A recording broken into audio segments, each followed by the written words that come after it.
Assalamualaikum warahmatullahi wabarakatuh. Selamat sore pemirsa TVRI Jambi dimanapun Anda berada. Kembali sore ini bersama saya Doni Yusra dalam program Untukmu Jambi. Dan sebagaimana kita ketahui persoalan COVID-19 belum selesai, khususnya di Republik ini, termasuk dunia juga saat ini, termasuk juga di Provinsi Jambi tentunya. Dan salah satu dampaknya, belum lama ini pemerintah mengumumkan penundaan keberangkatan jemaah calon haji pada tahun 2020 ini. Tentu banyak masyarakat di luar sana mempertanyakan persoalan penundaan ini, tentu alasan-alasannya seperti apa dan pertimbangan-pertimbangan seperti apa. Dan untuk masalah tersebut telah hadir bersama kita dua narasumber yang tentu akan memberikan penjelasan kepada kita sehubungan dengan permasalahan. Pertama telah hadir tentu Bapak Dr. Andes Haji Muhammad MPI, beliau merupakan Kepala Kanwil Kementerian Agama Provinsi Jambi. Assalamualaikum, selamat sore Pak Muhammad. Assalamualaikum. Waalaikumsalam. Apa kabar Pak? Alhamdulillah sehat. Masih dalam rangka Syawal, mohon maaf lahir batin Pak. Baik, tentu telah hadir juga bersama kita Bapak Rafdizar, PLT Kepala Dinas Kesehatan Provinsi Jambi. Assalamualaikum, selamat sore Pak. Waalaikumsalam, selamat sore. Gimana kabarnya Pak? Alhamdulillah baik-baik saja. Baik-baik saja dan semoga kita selalu sehat Pak ya, Iya. tentunya. Baik, selama 60 menit ke depan kita akan berdialog dan berdiskusi bersama dua narasumber kita sehubungan dengan khususnya dengan perkembangan COVID di Provinsi Jambi dan tentunya dengan penundaan jemaah calon haji pada tahun 2020 ini. Baik, saya ke Pak Muhammad dulu. Pak, bisa dikatakan ya berita yang tidak baik. Bisa jadi tadi Anda juga mengatakan ya ini suatu pilihan yang tentu tidak ada yang baik sebenarnya gitu. Belum lama ini masyarakat membaca tentu di media dan juga ekspos yang dilakukan oleh pemerintah bahwa pada tahun ini untuk keberangkatan haji pada tahun 2020 dilakukan penundaan. Apa benar begitu, Pak? Ya. Assalamualaikum warahmatullahi wabarakatuh. Waalaikumsalam. Sebelum saya menanggapi apa yang disampaikan kepada saya, terlebih dulu saya ingin menyapa masyarakat Jambi karena ini masih di awal bulan Syawal. Yang pertama saya mengucapkan selamat Hari Raya Idul Fitri, mohon maaf lahir dan batin. Para pemirsa yang saya hormati, memang kemarin telah ada konferensi pers Bapak Menteri Agama, kemudian dilanjutkan dengan penjelasan dari Pak Dirjen Penyelenggara Haji dan Umroh terkait dengan sebuah keputusan yang sudah diambil. Memang ini keputusan yang berat, tapi dalam sistem layanan sebuah kepastian itu penting. Nah, sebelumnya memang ketika kita di awal mulai wabah pandemi COVID-19 di Indonesia, itu Kementerian Agama telah membentuk sebuah tim untuk mengkaji kemungkinan proses pemberangkatan jemaah haji tahun ini. Ada 3 skema yang telah ditetapkan oleh Kementerian Agama. Skema pertama itu jemaah haji berangkat tahun ini sesuai dengan kuota yang ditentukan. Yang ditentukan sebelumnya? Ya, yang misalnya kalau 2099 kuota Jambi itu kan. Jadi itu full Jambi. Begitu sesuai dengan kuota. Jadi sesuai dengan kuota. Yang kedua, skemanya berangkat tidak sesuai dengan kuota. Dikurangi atau ditambah?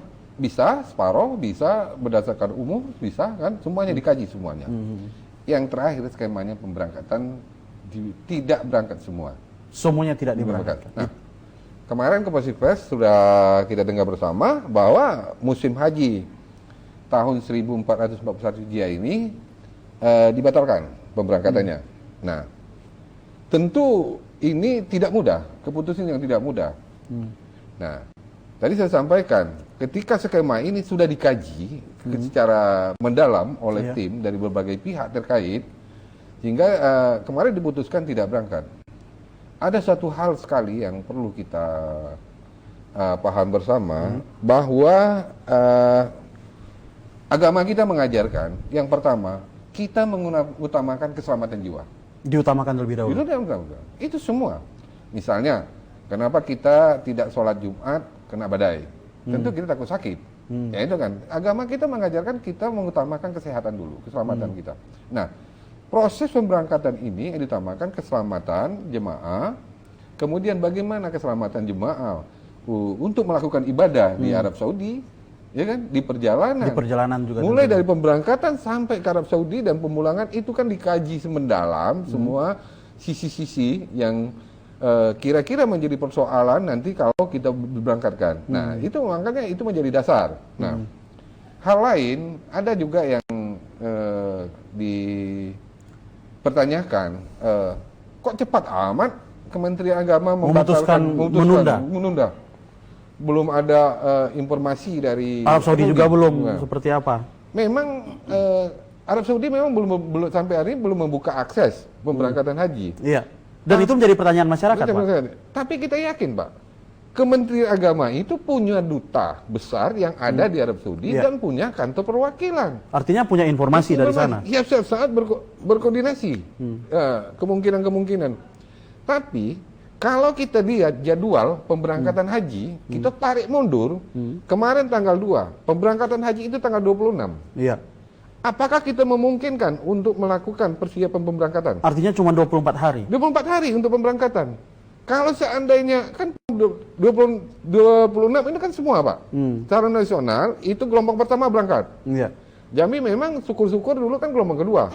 Tapi secara nasional itu gelombang pertama berangkat tanggal 26. Iya. Kita hitung mundur waktunya 24 hari. Ya kan?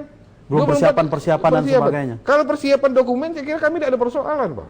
Tapi yang jadi persoalan tadi keselamatan jemaah ini mau berangkat ini Iya. dengan kondisi pandemi yang hari ini. Iya. Yang sama-sama kita rasakan.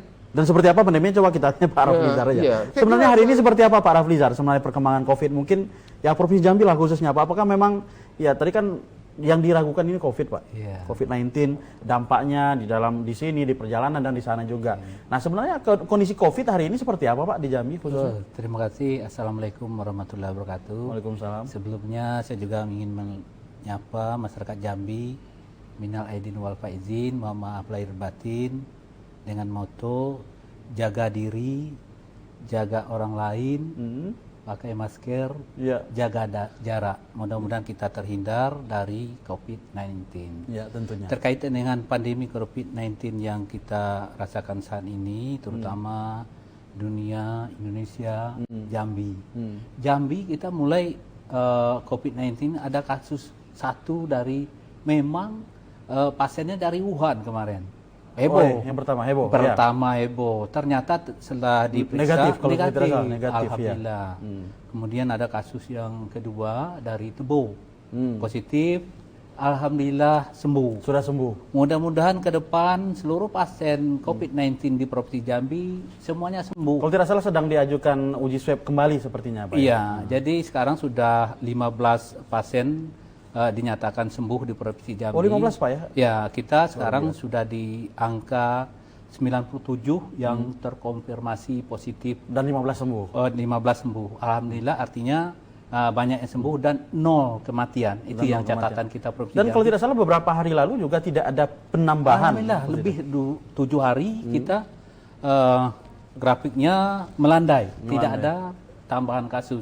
Jadi kita lihat analisa situasi COVID-19 di Provinsi Jambi, ada 11 kabupaten kota, ada beberapa kabupaten kota yang termasuk tinggi kasusnya, diantaranya Kota Jambi ada di angka 27, Ya. kemudian Merangin 20, Kalau tidak salah dari klaster yang sama. kalau iya, tidak klaster salah. Goa, kemudian Malaysia, kemudian Sungai Penuh di angka 13. Ya. Jangan salahkan angka 13 di Sungai Penuh. Ternyata dari kajian epidemiologi, kota Sungai Penuh adalah insidensi yang tertinggi per 100.000 penduduk. Jadi kalau kita bagi per 100.000 Dari jumlah penduduk. dari jumlah penduduk, angka insiden yang paling tinggi itu kota Sungai Penuh. Walaupun cuma angkanya 13. Iya, angkanya 13. Kemudian kita lihat angka yang paling rendah itu Kabupaten Kerinci 1. Satu dan Jadi- dikonfirmasi sembuh kalau tidak salah ya. Sembuh dan alhamdulillah di Kabupaten Kerinci belum kita temukan adanya penularan dari pasien 02 itu yang di Kabupaten Kerinci. Jadi pasien dari Kabupaten Kerinci adalah dari kontak dengan pasien Goa. Artinya ada tren positif dalam perkembangan COVID di Jambi khususnya begitu Pak. Iya, artinya di Jambi kita melihat perkembangan yang baik menurut kita, yang mana grafiknya masih terus melandai. Dan Mudah-mudahan harapan kita ke depan tentu begitu harapannya terus. lebih gencar lagi, mudah-mudahan hilang, mudah-mudahan kita doakan dengan. Tapi kalau prediksi seperti itu Pak, kabarnya kemarin juga ini mungkin masyarakat juga membaca di luar sana kan sedang banyak sekali uji swab dilakukan oleh Uji swab. pemerintah. Nah, apakah ada, tapi harapan kita tentu tidak. Tapi apa ada kemungkinan mungkin akan bertambah juga? Itu uji swab yang kita lakukan secara masif itu adalah suatu upaya yang sangat positif. Artinya kita gencar menemukan kasus. Jadi kunci kontak untuk menyelesaikan permasalahan pandemi COVID ini adalah bagaimana kita menemukan kasus secepat mungkin, memutus mata rantai sehingga tidak lagi penularan kepada Artinya tidak benar opini yang misalnya beredar di media sosial hari ini bahwa semakin berkurang misalnya angka temuan ada angka positif COVID-19 itu karena memang tidak dilakukan pemeriksaan oleh pemerintah. Bukan, kita sekarang sudah gencar. Justru makin gencar. Makin gencar. Jadi kita lihat Kota Jambi sudah ke pasar-pasar kita lakukan rapid test. Artinya kita sudah screening, menemukan secepat mungkin kasus. Iya. Kabupaten Kerinci sudah ke pasar-pasar. Sungai Penuh sudah ke pasar. Alhamdulillah di pasar itu ketemu beberapa kasus. Justru dalam kondisi seperti ini kita mensyukuri jika ditemukan. Oh iya, syukuri karena kalau belum ditemukan dia tetap di masyarakat akan menularkan. berkembang. Karena kita orang timur, pasti akan berkunjung, akan silaturahmi. Nah, kalau dari kajian sendiri dari tim kajian COVID juga Pak, apakah ke depan tren mungkin secara nasional, lokal juga tentunya, apakah justru akan bagus atau masih ada kita belum sampai di puncaknya Pak? Ya, kita prediksi kemarin puncak pandemi COVID-19 di Jambi kita perkirakan sekitar akhir Juni. Kemudian kita perkirakan lagi secara epidemiologis September mudah-mudahan sudah melandai. Tapi hari ini sudah menunjukkan tren positif. Iya, jadi prediksi kita mudah-mudahan ini. Berarti prediksi kita kemarin akhir Juni ternyata sekarang sudah melandai, mudah-mudahan kemarin berarti puncak. Artinya sesuatu yang salah seperti itu justru hal yang baik begitu. Iya, buat hal yang baik menurut kesehatan yang kita hadapi ke depan. Nah, sebelum saya ke Pak Muhammad, tentu kita akan klarifikasi. Nah, tadi kan mungkin sama-sama kita telah membahas bahwa terjadi penundaan keberangkatan haji. Nah, apakah itu sudah kondisi hari ini cukup menjadi alasan Pak untuk menunda keberangkatan haji? Jadi berkaitan dengan menunda keberangkatan kesehatan haji, dari segi kesehatan kita prinsipnya bagaimana upayakan pencegahan penyakit, kemudian mengupayakan pengobatan yang baik sehingga bisa disembuhkan. Ini kan upaya pencegahan penyakit. Kita tidak boleh membawa penyakit ke negara lain. Kita tidak boleh menerima penyakit dari negara lain. Dua sisi itu tidak boleh? Iya, kita lakukan usaha secara ketat. Kita lakukan di kesehatan pelabuhan bagi yang melalui pesawat, pelabuhan melalui laut. Kita lakukan secara ketat agar jangan mereka masuk membawa penyakit. Itu salah satu prinsip. Kemudian kita melihat juga peraturan Menteri Kesehatan nomor 15 tahun 2016 bahwa mereka-mereka yang kita berangkatkan haji ke luar negeri adalah mereka-mereka yang sehat. Artinya tidak membawa penyakit seperti penyakit menular, TB. Kalau TB kita temukan, apalagi dia mau berangkat sekalipun, ya kita tidak boleh berangkat, batal berangkat. Baik, kita tahan dulu Pak Raflizar dan Pak Muhammad.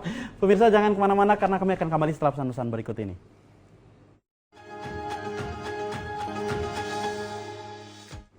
Terima kasih pemirsa masih bersama kami dalam program Untuk Jambi dan kita masih membahas hubungan dengan penundaan haji dan kondisi COVID-19 terkini di Provinsi Jambi. Pak Muhammad, ya penundaan terjadi. Tentu pertanyaan yang pertama adalah apakah penundaan ini akan berpengaruh kepada masa tunggu ini sudah sangat panjang, khususnya Indonesia Pak. Panjang sekali masa tunggu, ada yang sampai 10, 15, bahkan 20 tahun mungkin terjadi begitu. Apakah itu akan berpengaruh? Itu yang pertama. Yang kedua, apakah penundaan ini tidak ada opsi lain lagi Pak, konsepnya penundaan ini? Begini, sebetulnya pembatalan itu tetap berpengaruh pada masa tunggu. Ya. Tapi yang perlu saya sampaikan di saat sekarang pada kesempatan ini, jemaah haji yang dibatalkan ini tahun ini akan diberangkatkan tahun depan. Jadi tahun ini dibatalkan, diberangkat tahun depan bagi yang sudah melunasi.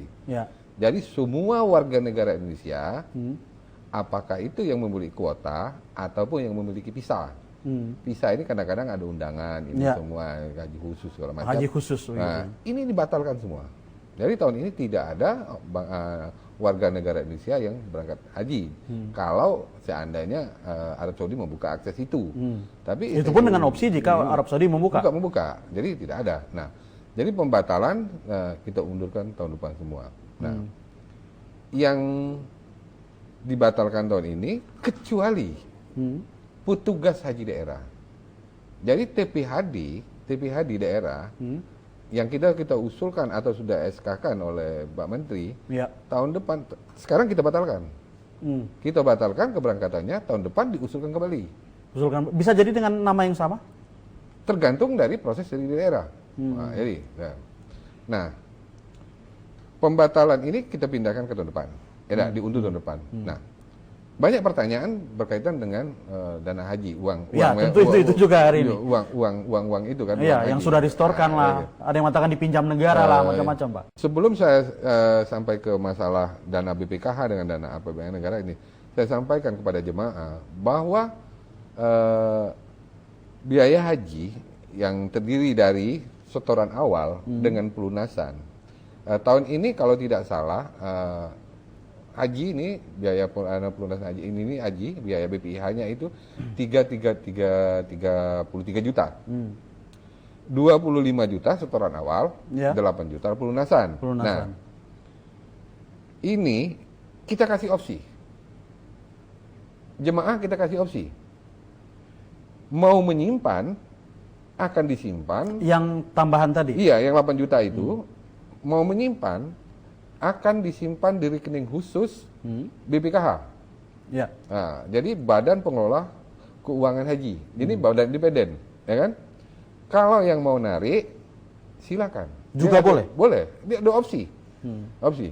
Nah, kalau menarik dengan setoran awal, berarti itu membatalkan keberangkatan. Yang 25 tadi. 25 tadi.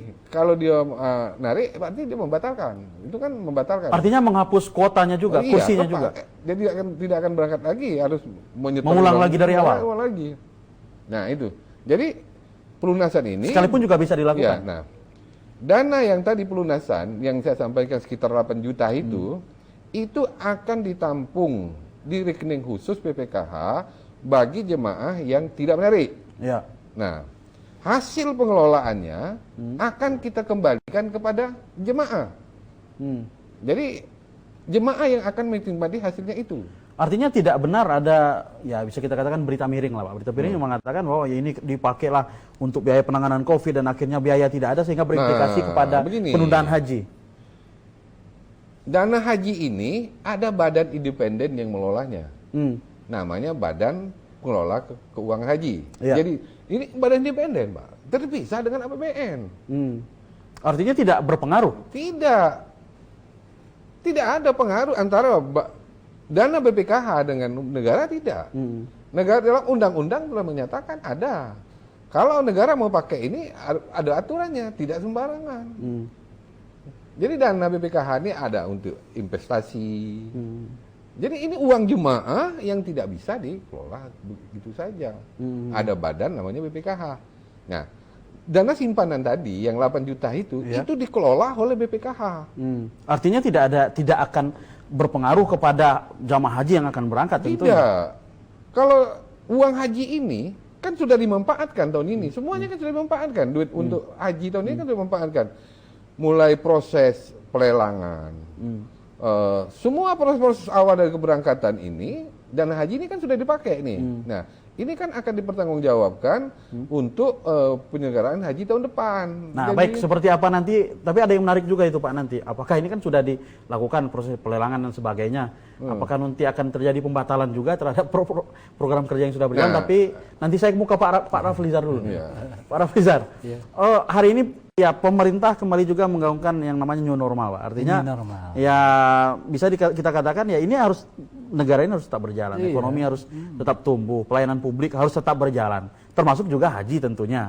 Begitu. Tapi apakah new normal ini nggak bisa diterapkan kepada haji ini, Pak? Ya, jadi kita new normal ini karena corona ini kita sudah nyingit, sudah isolasi diri.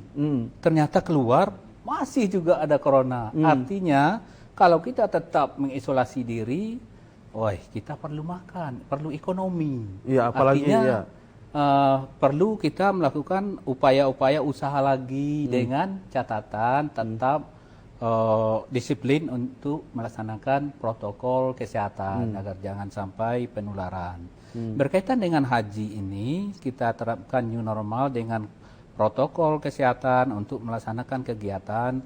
Kembali tadi, kita orang timur. Kendalanya di mana, Pak? Pasti kita akan berpapasan. Pasti kita akan, Apalagi yang pulang haji kita ya, pulang berangkat haji gitu yang ya. berangkat. Kalau di kampung saya itu lagu-lagu dulu, nyanyi-nyanyi dulu, tale-tale dulu untuk sebelum haji. Artinya kemungkinan untuk menular Interaksi juga itu sangat tinggi. lebih tinggi. Kemudian kita termasuk provinsi terjangkit, Indonesia terjangkit. Jadi kemungkinan besar tidak tertutup kemungkinan kita akan juga tertular dan membawa virus. Justru menjadi, jangan-jangan kita tidak mengharapkan timbul klaster baru Iya, tentunya. jangan-jangan ada klaster haji Klaster haji. lagi. Ya, nah, ini yang kita celaka. Jadi untuk menghindari itu semua, untuk kebaikan kesehatan kita semua, ya kita lebih baik positif sekali kita menunda untuk haji sampai ke Hingga selesai. Oh ya, COVID ini bisa tidak ada lagi atau mereda di Jambi dan Indonesia. Artinya misalnya tadi ada kajian ini Pak, mungkin ya perlu juga saya konfirmasi. Salah satu opsi tadi adalah memberangkatkan, yang kedua kalau tidak salah tadi adalah tidak sesuai dengan kuota, artinya bisa jadi pengurangan separuh dan sebagainya. Kalau misalnya dikurangi juga tetap tidak bisa Pak ya? Kalau dari kajian kesehatan, kalau saya prinsip pribadi dalam ilmu epidemiologi penularan penyakit, saya lebih berpaham tidak memberangkatkan karena menghindari itu tadi, menghindari Sekalipun kuotanya dikurangi. kurangi, akan tetap seperti tadi yang saya sampaikan, kemungkinan terpapar besar sekali berkaitan dengan COVID-19 ini. COVID-19 ini katanya mirip SARS dulu, severe acute respiratory syndrome. Ada yang mengatakan flu biasa macam-macam gitu. Flu dulu. Yang itu mematikan itu sangat tinggi. Yang ini cepat sekali penularan. Itu yang kita sangat Dan dari khawatir. manusia ke manusia begitu ya. Jadi dari manusia ke manusia cepat sekali penularan. Kita melihat angka Maret. Sekarang sudah berapa ribu Indonesia. Dan tiap hari sepertinya bertambah 500 minimal begitu ya. Ya, syukur di Jambi cuma di Iya, angka 97. iya. Mudah-mudahan tutup 97 itu turun. Tapi angka nasional selalu bertambah Iya. begitu Pak ya. Jadi untuk menghindari penularan penyakit, untuk kesehatan kita semua, ya kita lebih baik bersabar untuk tidak. Artinya itu pilihan terbaik. Itu yang pilihan terbaik dalam situasi wabah atau bencana yang kita rasakan saat ini, pandemi COVID-19 ini. Baik, saya ke Pak Muhammad. Pak, mungkin terpotong tadi, Bang, sengaja saya cut agar tidak kita terlalu jauh dari Pak Raflizar gitu. Tadi Anda mengatakan ya kegiatan beberapa sudah dilakukan tentunya. Mungkin juga sudah dilakukan pelelangan dan sebagainya, termasuk juga mungkin saya nggak tahu nih apa termasuk untuk maskapai juga sudah dilakukan pelelangan juga atau tidak. Misalnya juga penginapan, catering dan sebagainya gitu. Nah, itu kan sudah ada dana negara yang keluar gitu. Ini persepsi masyarakat Pak. Berarti ke depan apa mungkin ini bisa jadi ini setorannya akan bertambah lagi Pak karena yang kemarin udah kepake gitu. Ada yang mengatakan begitu? Oh tidak. Jadi dalam sistem pengelolaan keuangan, kalau kita kontrak akan dibayar setelah realisasi. Artinya walaupun realisasi belum tahun ini, tahun depan direalisasikan baru dibayar Iya, tahun depan. kalau belum realisasi kenapa dia harus kita bayar penerbangan, catering? Ini kan dalam sistem kontrak kan aturan mainnya kayak gitu. Ya. Jadi kontrak itu berlaku misalnya 1 tahun, 3 bulan. Nah, kita bayar berdasarkan realisasi. Kalau sekarang kan belum ada realisasi. Artinya belum ada dibayarkan Iya. apa-apa dong. Tentu di ketentuan-ketentuan di kontrak itu kan ada ketentuan force majeure. Force major-nya ada. Jadi tidak akan mungkin uang jemaah itu hilang begitu saja. Karena tahun depan berangkat tentu membutuhkan uang. Artinya hak-hak mereka tidak perlu berpikir masyarakat di luar bahwa hak-haknya akan terabaikan begitu. Tidak. Jadi hak-haknya tahun ini tidak berangkat, tahun depan sama saja. Tidak ada pengeluaran, saya bilang. Tidak ada pengeluaran lagi. Tergantung yang tahun depan itu ketika terjadi kenaikan misalnya ongkos ONH. Ya. Nah, atau penurunan. Bisa saja terjadi. Tapi pernah terjadi penurunan. Bisa saja. Bisa saja. Misalnya tadi saya bilang, kalau seandainya dari 33 itu ada kenaikan 200.000 misalnya kan, dari dana yang disimpan pelunasan yang 8 juta, itu bisa dijadikan untuk menutupi kekurangan dari setoran dan haji jemaah itu.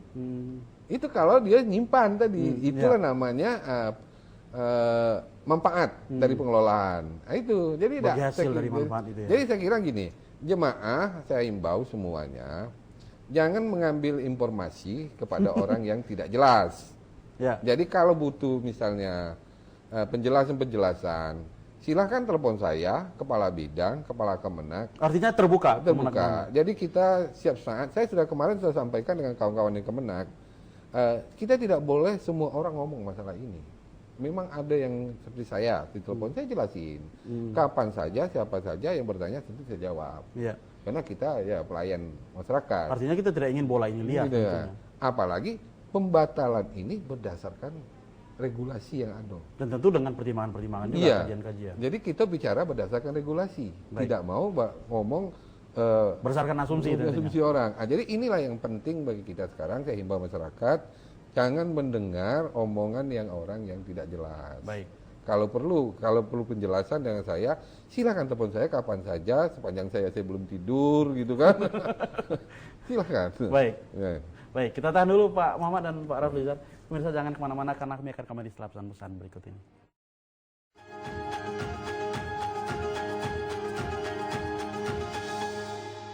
Terima kasih pemirsa masih bersama kami dalam program Untuk Menjambi, dan seperti biasa pada sesi ketiga ini kami mengundang Anda untuk berdialog bersama kami melalui line telepon 66385, dan bagi Anda yang berada di luar kota Jambi dapat menggunakan kode area 0741 66385. Nah ini langsung ada penelpon nih Pak. Ya. Kita sambut dulu. Assalamualaikum, selamat sore. Assalamualaikum warahmatullahi wabarakatuh. Waalaikumsalam. Pak Yudi, apa kabar Pak Yudi? Ya, saya pada kesempatan ini mengucapkan mohon maaf lahir batin karena masih suasana lebaran, khususnya kepada Bapak narasumber, Bung Doni, Ya. Kepala TVRI Pak Suryantah, Pak Arif, staf dan jajarannya, kru-kru TVRI. Selamat Hari Idul Fitri, mohon maaf, saya dari Ketua LSM Publik Provinsi Jambi. Baik. Baik, jadi kalau melihat judul kita sore ini memang new normal adalah tataran baru ya. Ini Ya. juga dikenakan ke regulasi jemaah haji. Jadi tanpa pandang bulu new normal ini. Ini termasuk jemaah haji. Apalagi jemaah haji sangat berbahaya.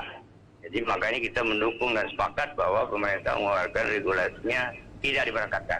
Artinya mendukung Pak Yudi? Wah jelas dong. Kita aja dari Tebo ke Bungo aja bahaya. Nah, apalagi dari sini ke Arab. Jadi itu logikanya. Iya. Itu pertama. Yang kedua, COVID-19 ini kan belum ada vaksinnya Pak. Ya.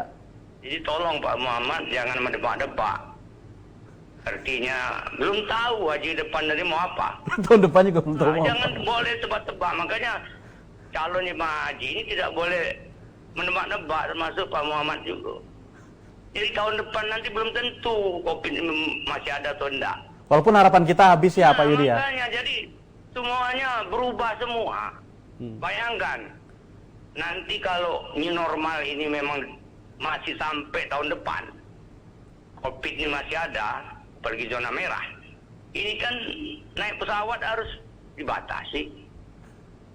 Itu banyak akan terjadi kota yang menurun, Pak. Iya. Perangkat haji itu pasti berkurang kan orang kan. Nah, ongkosnya tidak mungkin berturun, Pak Muhammad.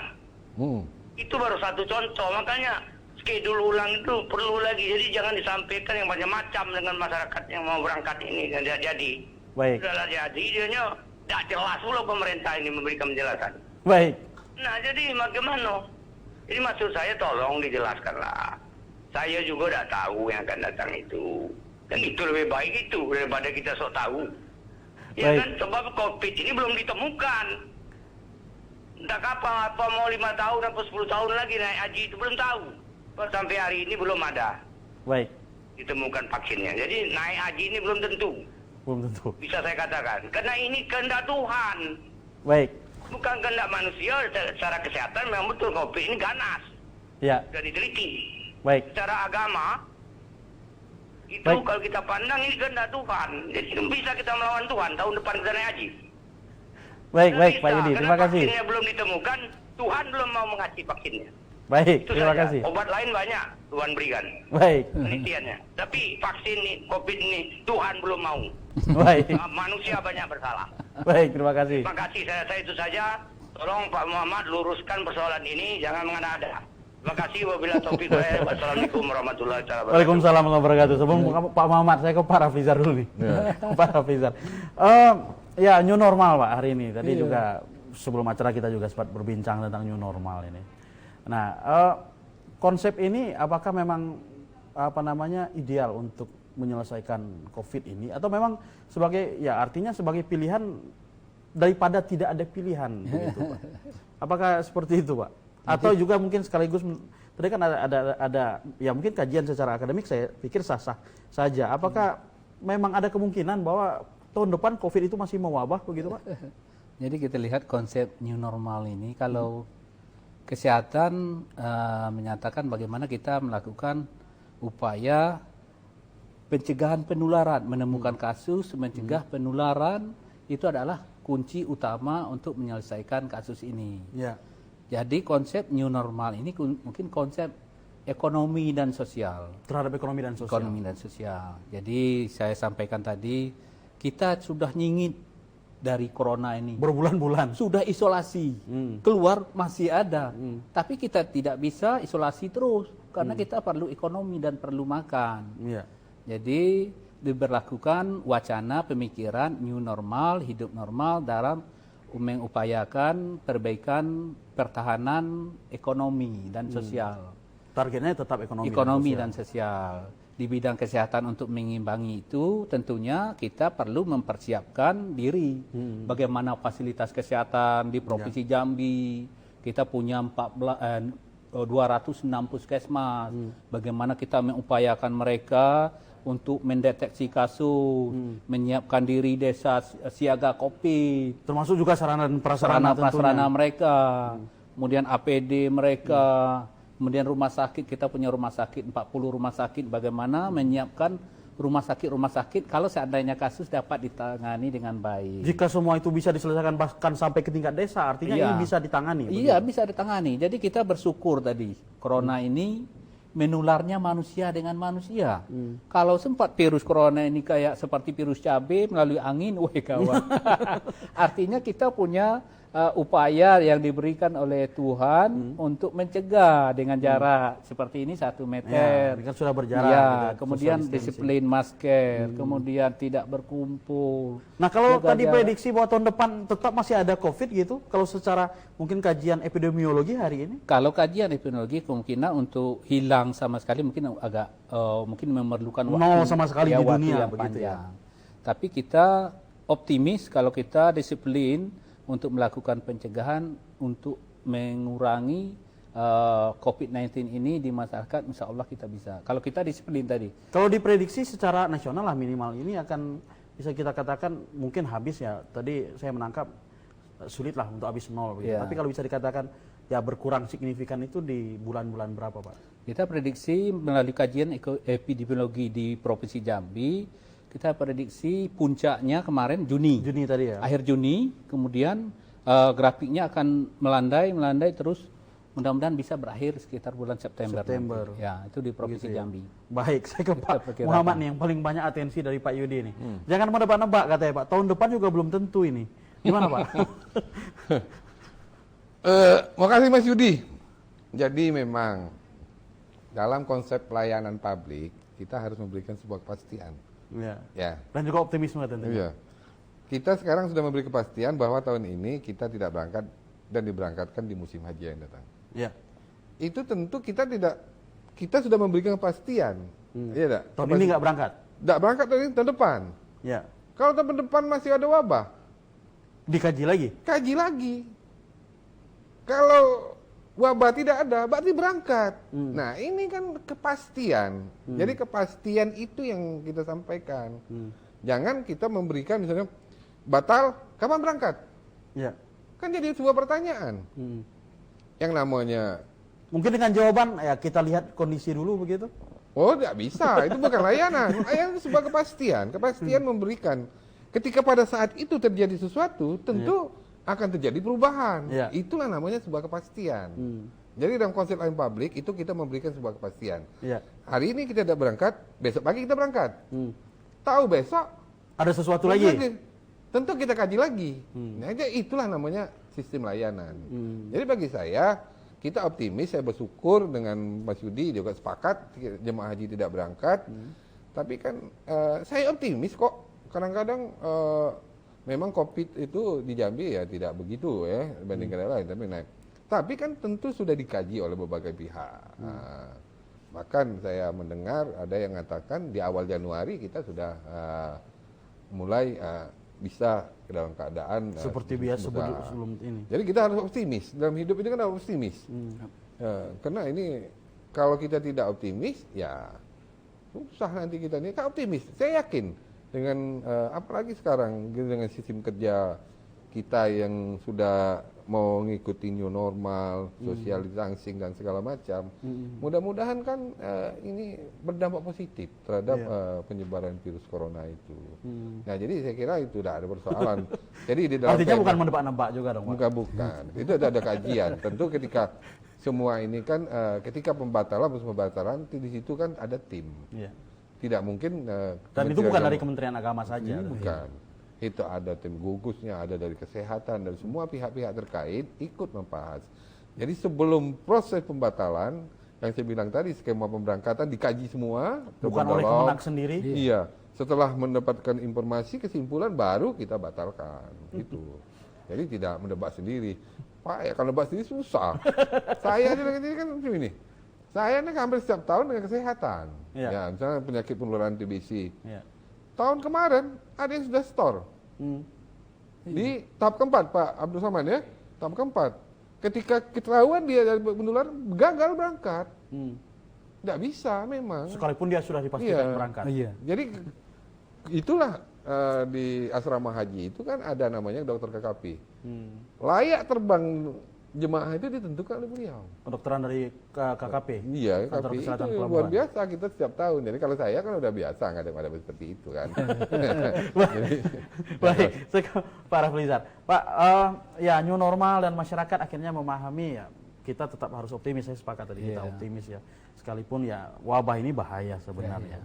Tapi kalau kita lihat akhirnya dengan new normal ini dan optimisme itu kita melihat ya hari ini akhirnya masyarakat melonggarkan juga. Karena rasa takut itu mulai berkurang, mungkin rasa khawatir itu berkurang karena menanamkan itu, dan akhirnya juga mawas diri juga akhirnya berkurang, Pak.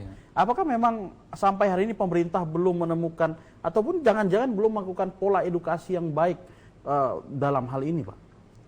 Jadi untuk terutama yang saya sampaikan tadi sebelumnya juga upaya pencegahan, bagaimana kita menanamkan kepada masyarakat, melakukan edukasi kepada masyarakat berkaitan dengan penularan virus COVID-19 ini. Bagaimana mereka menjaga diri, social distancing, physical distancing, untuk upaya bagaimana masyarakat ini tidak sampai menular kepada orang lain. Dan itu sudah kita lakukan. Jadi edukasi kita lakukan mulai dari kita punya jajaran di bidang kesehatan, mulai dari petugas kesehatan di desa, ada bidan desa, menyampaikan edukasi berkaitan dengan pencegahan corona ini, memberikan pengertian kepada masyarakat.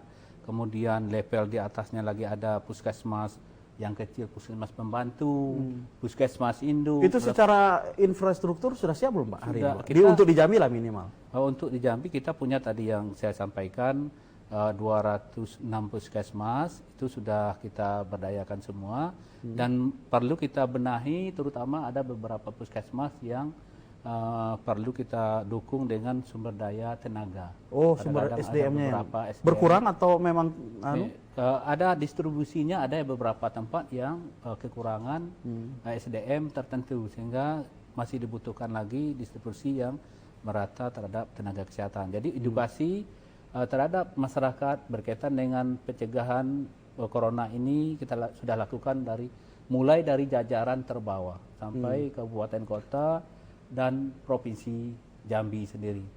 Baik melalui, sekalipun banyak yang mengatakan hari ini masyarakat makin longgar gitu, Pak. Iya, jadi kita lihat apalagi mendekati Lebaran kemarin ya. Jadi kita lihat perilaku masyarakat.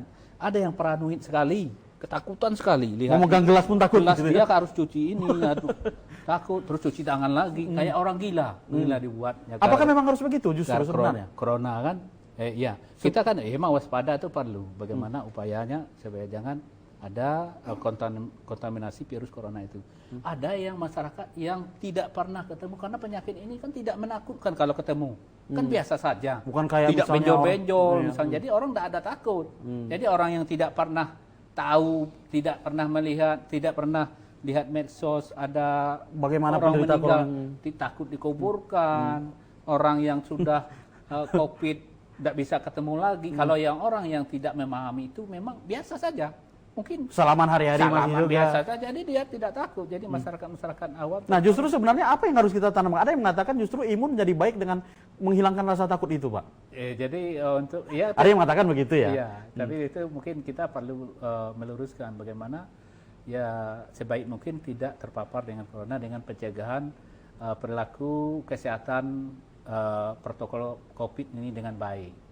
Karena itu untuk kita melakukan upaya pencegahan penularan penyakit corona ini.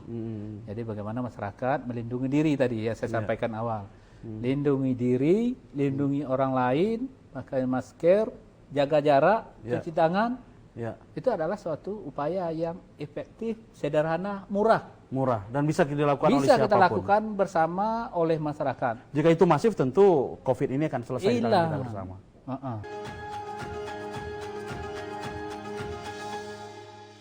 Terima kasih pemirsa masih bersama kami dalam program Untuk Jambi. Di akhir acara Pak Raflizar, apa yang ingin Anda sampaikan kepada Ya, masyarakat Jambi yang saya cintai, mari sayangi diri, sayangi orang lain, sayangi orang tersayang, jangan membawa penyakit ke negeri orang, jangan membawa penyakit ke negeri sendiri, bersabar demi kesehatan, mudah-mudahan COVID-19 ini cepat berakhir dan berlalu. Terima kasih. Baik, Pak Muhammad, di akhir acara apa yang Anda sampaikan?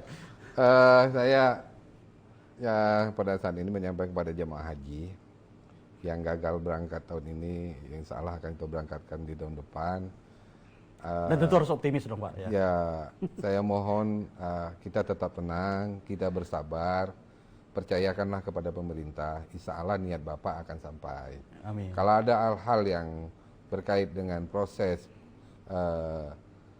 kemarin pembatalan, minta informasi kepada kantor Kemenak setempat. Ya. Terkait misalnya yang disampaikan tadi, proses manasik, proses dana pelunasan dan paspor. Nah, itu tentunya akan dilayani oleh Kemenak. Iya, akan dilayani. Berdoa saja, Pak. Insya Allah tahun depan COVID ini sudah tidak ada lagi, sudah normal. Apa salahnya? 15 tahun kita tunggu, masa 1 tahun pun kita tidak kelap. Nah, itulah bahasanya kan. Bahasa orang dusun, enggak? Yang boleh buat. Memang kondisi, bukan kami nunda kan. Jadi jemaah harus tetap tenang. Jangan mendengar informasi yang tidak jelas. Jadi menambah dari pikiran. Dan yang penting sekarang pasti ada hikmah di balik pembatalan ini. Amin. Saya kira itu, terima kasih. Baik, terima kasih Pak Muhammad dan Pak Raflizar atas kehadiran dalam program Untuk Jambi pada hari ini. Pemirsa, demikian tadi dialog singkat kami bersama dua narasumber kita sehubungan dengan penundaan haji dan perkembangan COVID.